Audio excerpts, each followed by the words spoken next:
Hello, BookTube. Who's up for some more random Hedgehog book recommendations? A rhetorical question. Since I know you are, and I certainly am, I can't get enough of talking about books with you. So here, we're going to just go through another random batch of books. We'll see if any of them strike your fancy. And we'll start with a really good new cover for a book that's been around for a century, more than a century. This is Roger Lancelot Green, and this is his book, Myths of the Norsemen. How is that for a cover? This is a Puffin children's classic here, and the only hesitation I have is, did Puffin bowdlerize this? Did they change it in any way? I don't know that, but I grabbed the cover because I'd love to have an original copy of the original text of this book with this great cover. And this is Roger Lancelot Green, who wrote one of my favorite retellings of Greek mythology, retelling Norse mythology. Here he is retelling stories from the Elder Edda and the Prose Edda, working in as many details as he can and smoothing them out. So he tells here the big famous stories of the Norse gods, of Odin and Thor and Loki. And he does a great job. I just love the way he talks about it, the way he renders these mythological stories. I love the way he does it for ancient Greece. And I love the way he does it for the Norse mythology as well. So I thought I would include this. There are more scholarly recensions of Norse mythology. There are far more annotated or, highbrow versions. But as far as just simple storytelling goes, these are great. And since these were Norse mythology retellings for the children of the Edwardian era, they're perfectly fine for the adults of the present era. Since education has only gone to heck in a handbasket, you will not feel talked down to, is what I'm trying to say. You don't be mistaken that you find this little paperback in your kids section. You're still going to really enjoy it. Then we have another classic. This is a classic of history. This is Eileen Power's Medieval People. This old trade paperback from when Barnes and Noble made academic books on history. This is the author taking a handful of ordinary people in the Middle Ages and delving into their lives. What were those lives actually like? What did they do? When did they sleep? What did they eat? What did they pay for it? Not when did they bathe, because of course they didn't bathe. And it's wonderful. It's just as wonderful now as, this came out, 70 years ago? Something like that. And I'm sure, therefore, that the academic crowd would say that this is all but worthless. I don't think that it is. I don't view history and biography that way, so there's a lot of good writing here, a lot of good insights, and I'm sure a lot of solid history. A popular little classic this was, so well worth your time. Then we have a gigantic collection of short stories, always something to chip away at. As a thing to have on your nightstand, a gigantic collection of short stories, provided you like the person who's writing the short stories, a gigantic collection of short stories is the ultimate palate cleanser. You finish a book, maybe you didn't like a lot of it, but you've got that person right there, and they've got all these separate stories that they can tell you. And in this case, the author is Mavis Gallant. This was a huge hardcover of her short stories. They are wonderful, worldly wise, not maybe the hottest shakes when it comes to physical description, but otherwise sharp as a tack and caustic without being mean. Most of them. Some of the characters are mean, but the worldview here is wonderfully wise. Just this is a big volume to find. If you can't find this big volume, there are other smaller collections of Mavis Gallant short stories. Well worth your time. I would suggest trying to find this big one, just so you have the biggest selection of it all. Then we have a thin book. This is from the Vintage Departures series. The publisher Vintage did an imprint called Departures. They all look the same. They don't make it anymore, but for a while there, they did Departures, which was travel writing. And I don't know I should know who the editor of that series was and all the sub-editors, all the people who went out and found these things. But you will never find a Vintage Departures paperback that isn't great. Which isn't given to every imprint, right? Plenty of publishers come out with imprints of this, that, or the other thing, cybercrime or cozy mystery or travel writing or whatever, and there are as many hits and misses. Think of the old Penguin Lives series, the Little Penguin Lives series. Think of the very short introduction series from Oxford Now. Those of you who have read some of those will know they're very uneven in quality. Every once in a while, though, you will get an editor who just knows what they want to do. You'll get a team that knows how to pick winners. And this is one of them, and it is fantastic. It's the best thing this author ever wrote. It's Iron and Silk by Mark Salzman, which is his view of being an American expatriate in China decades ago. This is, I want to say, 40 years old, something like that, maybe older than that. When Mark Salzman wrote this book, he was a young super hottie, and it's wonderful. It's wonderfully evocative. I don't know how much of the China that he knew exists today, but the vignettes that he gives you now will stick with you forever. They're amazingly good. Then we have, all right, we'll go from a short book to a very, very long book. A lot of these books have been mentioned on this channel before. That's just the way of the Hedgehog book recommendation. This is Stephen Kotkin, and this is his book, Stalin, Waiting for Hitler, 1929 to 1941. And this is 1,200 pages of you cuddled up close with the worst mass murderer in human history. An absolute psychotic monster. Kotkin, the reason that it's on this list, even though that's a little bit of a damaging thing to do, talk about palate cleanser. Good Lord. If you're going to have this thing on your nightstand and you're going to be working your way through it, you definitely want Mavis Gallant or John Cheever or somebody right there as well on the nightstand so you don't lose yourself. And yet, for all those warnings, this is a masterwork of biography. This and the earlier book are incredible. Kotkin is great. He is Stalin's greatest biographer, easily. And this volume is spellbinding. It is amazingly gripping reading. It's just, there's precious little sunlight at all. And every time there's a little ray of sunlight, a tiny glimpse of humanity, you, the starving reader, are the first person to see it, but the second person to see it is Stalin himself, who hated it and kills that person. So if I wish I used to have a big fat Penguin trade paperback of this. I wish I still had it. I got rid of it because every time I looked at it, I thought, God, what a grueling experience that was to read. I should have kept it because some good reading experiences are grueling. And I do recommend this. I do recommend it. Then much shorter thing and much more enjoyable. This is Peter Ackroyd's little biography of Chaucer. I don't think this is 100 pages long, maybe a little bit longer than that. It's like in most instances like this, like for instance the Penguin Live series. Like I've mentioned many times before, when you have a series like this where you're going to do a whole bunch of little potted lives, 100 pages long, the authors that you commission know perfectly well that they can't do the whole life. I mean, they can do the whole life, but not in full detail. This book is about as much space as you would need to do full justice to just one of the trips that Chaucer made to Italy. It's 1372. Just one of those trips. That's all. Just one of the trips that he made to Italy. So nothing to do with his life at court, much less any kind of analysis of his poetry. None of that. Just that. And since the author, in this case Peter Ackroyd, knows that perfectly well, they know they can't give any incident in the author's life the length it deserves. Instead, the best of them do something else, which is do a kind of playful, smart meditation on the subject. You still get plenty of facts, but this is not a Wikipedia entry. And Ackroyd's great at it. He's fantastic to read anyway. Whether he writes a really short biography like this or a really long biography, his long biography of Dickens is fantastic, and it's big. It's a big book. So if you are looking for a short biography of Geoffrey Chaucer, well, you couldn't do better than this. The only reason that I sound a little hesitant is because you shouldn't look too hard. Okay, there are a lot of long biographies of Chaucer that are really good and well worth your time to read, but so is this one. It's a joy. Then we have something by Simon Cooper. Simon Cooper was just an ordinary guy. Bought, I think, a watermill and found that he had otters and got to know them.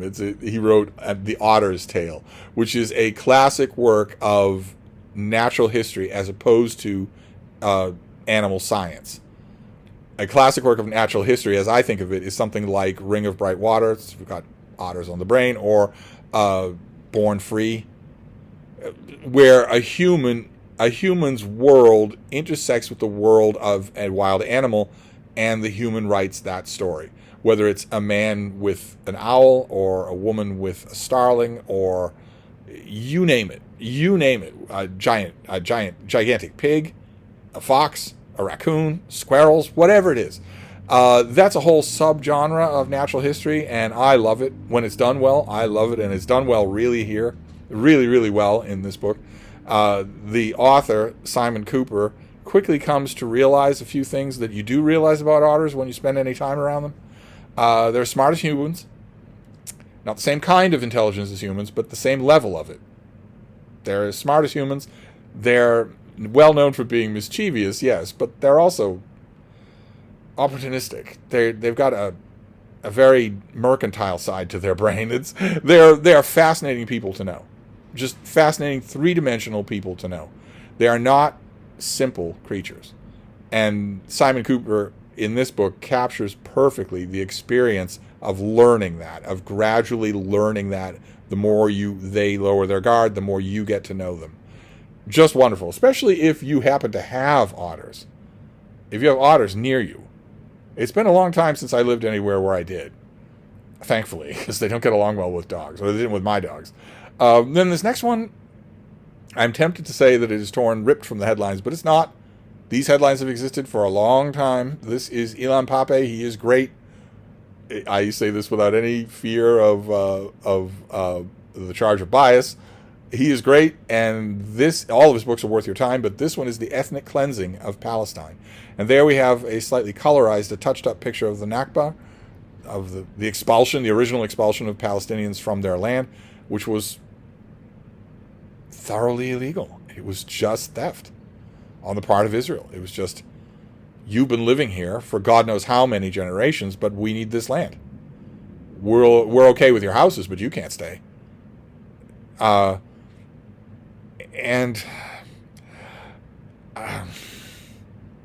course, the ethnic cleansing of Palestine continued for decades. That is what is chronicled in this book. It just kept happening. It was an ongoing program. Inch by inch, village by village, concession by concession, it was ongoing. And the only reason that I'm sounding a little strange the way I am sounding right now is obviously you know, if you're watching this in real time, you know the reason why. If you're watching this from the future, well, the historical moment that I'm recommending this book, which is really, really good, all of Ilan Pappé's books are really, really good. The historical moment in which I'm recommending this is one that is seeing the culmination of the ethnic cleansing of Palestine. I am making this video in August of 2025 when the state of Israel is determined to expunge all Palestinians from what Israel views as Israel land. We are in the opening stages of that. It feels like I've been living through it forever. It's only been 2 years. We're in the opening stages of it. It's just Gaza. It's not going to stay just Gaza, but it is just Gaza now. And the expulsion, the ethnic cleansing, has taken on the shape of genocide, where instead of just foreclosing on houses and ordering people to pack up your bags and get on the road, you're starving them to death, shooting them when they come for food, not allowing any aid in, and not allowing the rest of the world to see what you're doing. A drastic escalation of the ethnic cleansing of Palestine. I guess you could still technically call it that. But this is well worth your time to read. I know I'm saying that about all of these books. The only qualification here is that, of course, this is badly outdated now. And in a year, will be unrecognizably outdated. In 2 years from now, even worse than that. So you want to view this as a history in both senses of the word. It is both a description of a historical thing and also a historical document of its own. Then we have the Oxford Handbook series. They might still be doing it for all I know. A big collection of oversized hardcovers. They're pretty pricey.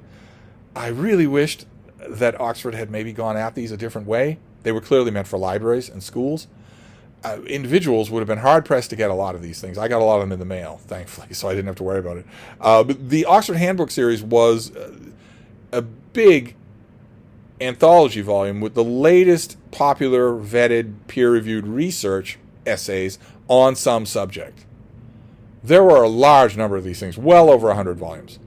And a lot of them were really, really good. Really good. Well worth keeping. I wish I'd kept a lot of them. This was probably my favorite one. It is the Oxford Handbook of Animal Ethics.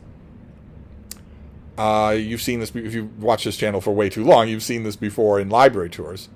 This is one of the only Oxford handbooks that I kept. I kept the one on Spencer and his poetry and his life and whatnot. But this is about... well, it's not about... It's about human ethics towards non-human animals.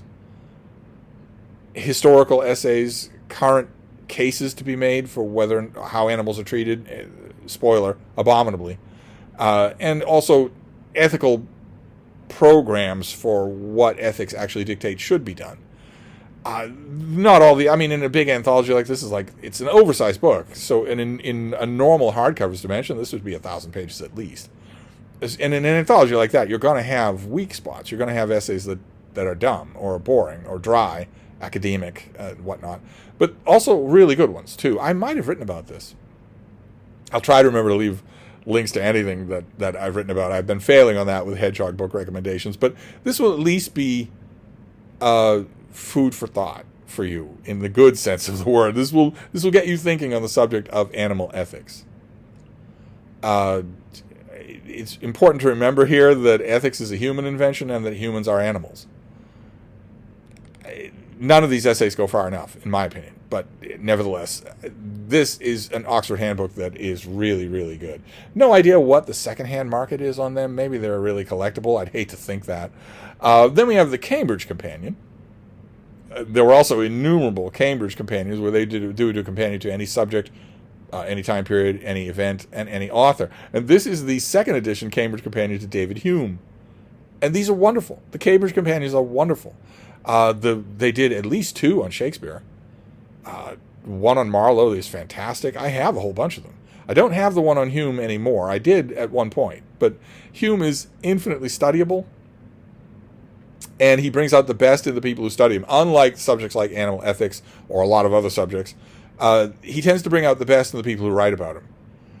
I've noticed that even bad writers will tend to be really, really much better when they're writing about him, probably because they have his prose example in front of them, which is not an easy thing to do without a guilty conscience. Hume is a great writer. But so many aspects of his writing and his life are in this thing. I love it and wholeheartedly recommend it. And then we can end up with an editorial confection of Leonard Woolf, a really great thing, well worth your time to find all by itself. And this is A Writer's Diary, where Leonard Woolf prowls through the diaries of Virginia Woolf and pulls together a really good volume on writing. Not necessarily advice on writing. There's precious little of that in this book, thankfully. But rather, the life of a working writer, which is so interesting. Virginia Woolf wrote down everything about her life as a working writer. The books for review that she got in the mail. The trouble that she had with them. She took famously forever to write some of her book reviews. The books that she was reading, and who she got them from, and who she heard about them from, and what she read about them in the book reviews. Not by her, but by other people. This is a great volume. I would love to find a hardcover of this. I have a little Signet mass market paperback that is held together with duct tape and prayer. I would really love to find a sturdy version of this. I don't know that one exists. I really don't. I've never seen this. This is the cover of an original hardcover, which is probably $500. I haven't seen a hardcover copy of this in any edition in the wild ever. So I would love to find it, but for those you writers out there, oh my God, you writers or your reviewers, but actually for readers too, this is a beautiful work of editorial curation. So there you go. That is the latest batch of Hedgehog book recommendations. Totally random. I'll wrap this up for now, and we'll do this again. Thank you, BookTube.